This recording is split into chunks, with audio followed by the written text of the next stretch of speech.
reading. This is called Intervals, the other way of reading notes, seconds through fifths, and their uses.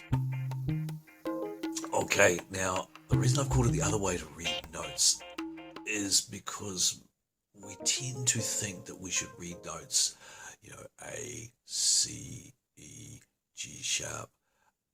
There's not enough time to translate like that, and musicians don't read like that. So I want to draw your attention to the way musicians do read, which is we tend to read the shapes on the music using intervals. Now, intervals are the way of measuring distance between two pitches, and they make up the fundamentals of your harmony and melody.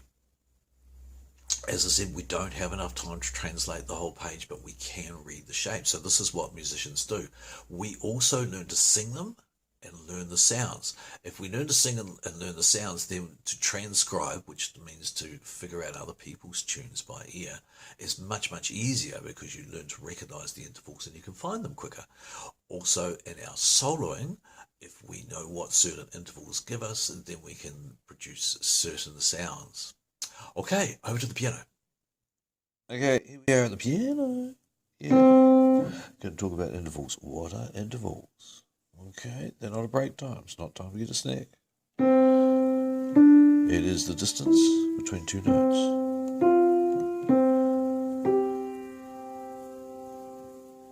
Okay, just the same as we measure things in inches and centimeters, we measure the distance in pitch using intervals. Anyway, going to sit down.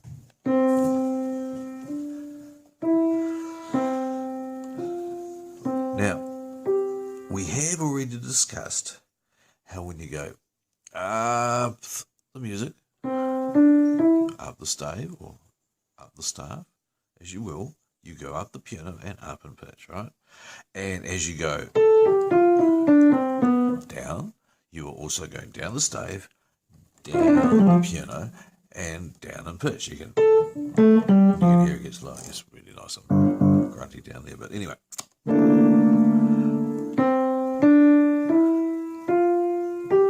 it's very, very useful to be able to measure how far you want to move in pitch. And this is where the intervals come in. We use numbers, seconds, thirds, fourths, fifths, etc. to show how far we're moving in pitch, which is as far as we're going to go today. We're not going to do any of those nasty major minor thingies or any of the problems that might come about with different quality names like perfects and all that type of thing. Diminished, it's a little bit sus, frankly.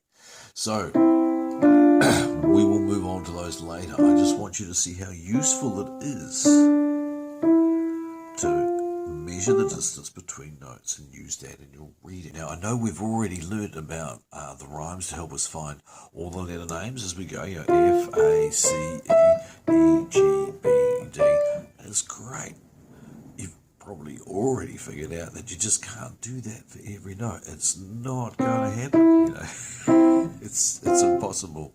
It's be like trying to name everybody in Lambton Key as they walk past. It's just not going to happen. So,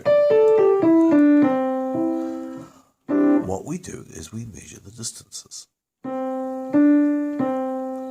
And then we follow the shapes of the music. And this is why I call it the other way to read. I find a lot of you out there often feel that you have to read every note and you've got to cover all the detail and da-da. But musicians, particularly as they start becoming familiar, read shapes just the same way as when you read a book. These days, you read sentences or you read groups of notes together. Sorry, not groups of notes together, not in a book. Groups of words together. So we read shapes. It makes it a lot easier. And the intervals helps us define those shapes. Okay, now there's two types of intervals. I've been playing them. There are melodic intervals, and they make up a melody. So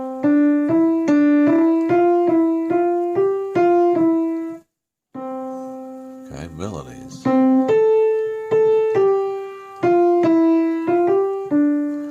All coming from just using different intervals. And then we have harmonic intervals. Now they make up chords. So often, they often end lower. The reality is, though, harmonic intervals make up your chords. They make up harmony. So we use a lot of thirds in that, but we use all sorts of things. And as time goes on, we'll get into all sorts of lovely sounds. So we're just going with the number and how that can help you with your reading. Okay. So intervals, they make up second. And the second is really just right next door, you know. So all your scales, you know, they're all seconds, different types. And so you can make up little melodies with seconds, no trouble at all.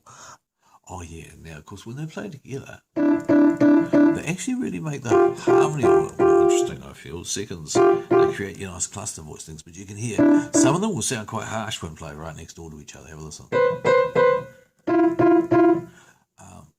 And some of them not so difficult, but and when you look at the notes, you'll see they have to be squashed in because they're right time against each other. But that's your harmonic seconds. Very interesting little beasties. Okay, thirds. Now thirds are interesting because they just skip a note. Check it out.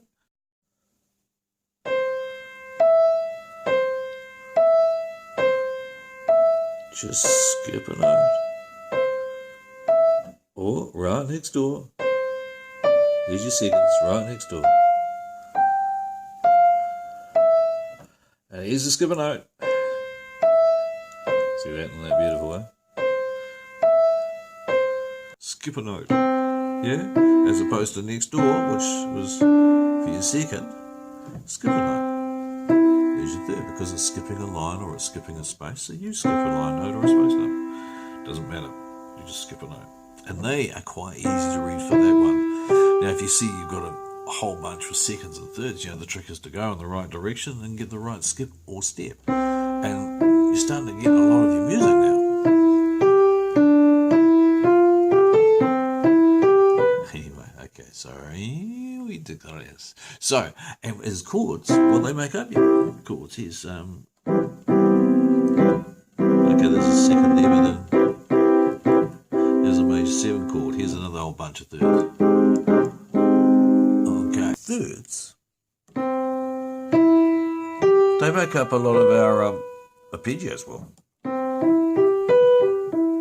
And to be honest, arpeggios can be really nice. You know, you sort of...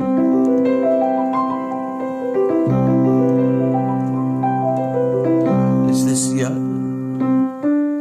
Or just using intervals. Of course, you know, a bit of practice never goes astray. Okay. Called the fourth. Okay, fourth. I reckon this is probably my favourite, actually, you know, the fourth. Because you get the harsh one here, you know, and that's got some real potential. I use a lot of my compositions, so I'm pretty sure I like the fourth the most. Anyway, the fourth is just skipping 2 notes, and you see it goes from a space note, a line note to a space note, or a space note to a line note. Whereas the thirds, you'll notice, they went from a third to a third. Sorry, they went from a line to a line or a space to a space. The fourth, they go from a line to a space or a space to a line. And a fourth, see, skip 2 notes. And of course a fifth, skip 3. The fifth. Now, these go from line to line or space to space. They skip a line note or space note in the middle, depending on which they're used. They also make up the cycle of fifths. Fifths are hugely important, really, in a lot of respects, because we work our scales around them, we add our sharps in the order of the fifths, but all we need to learn to do today is learn to recognise them, because as soon as you recognise them, you can play them relatively easy, and as soon as you start recognising intervals like that, it gets just so much easier to play them. Okay, now, I know there's people out there screaming, that's so simplified, but start simple. Add clever things like majors and minors and sus and all that. Once you get used to it, right next door's a second, skip a note's a third, skip 2, you got a fourth, skip 3 and you got a fifth. Remember, you're counting the notes you're on. 1, 2, 3, 4, 5. Big thing with intervals, you are counting the notes you're on. Sometimes people miss that one and get their numbers wrong. Alright, see what it is. You also start to learn to hear the sounds, which is excellent for transcription, where you need to learn something by ear, figuring it out. It's great when you can hear that that's a fifth, so you can immediately reach for it, and the same when you're soloing. Okay, so I'm just checking my notes there, folks. So make that your next thing. Learn these intervals: seconds, thirds, fourths, fifths, and then perhaps do them in the different scales you might have learned. And then if you want to get ambitious, just keep going. Main thing is get used to that. Start reading intervals in your music, and that way you'll find it much easier to read your notes. You combine that with finding your place using the rhymes or any other way that you recognize notes on the page, and then step through in intervals. You will find it much easier to read your music. Okay, bye. Okay, bye for now. Add this knowledge to the previous video on note reading and you're starting to build up some fundamentals. There will be some more videos on this subject. Please subscribe, hit notifications, and ask me questions down below. I'll put those questions into the next videos. Enjoy your music.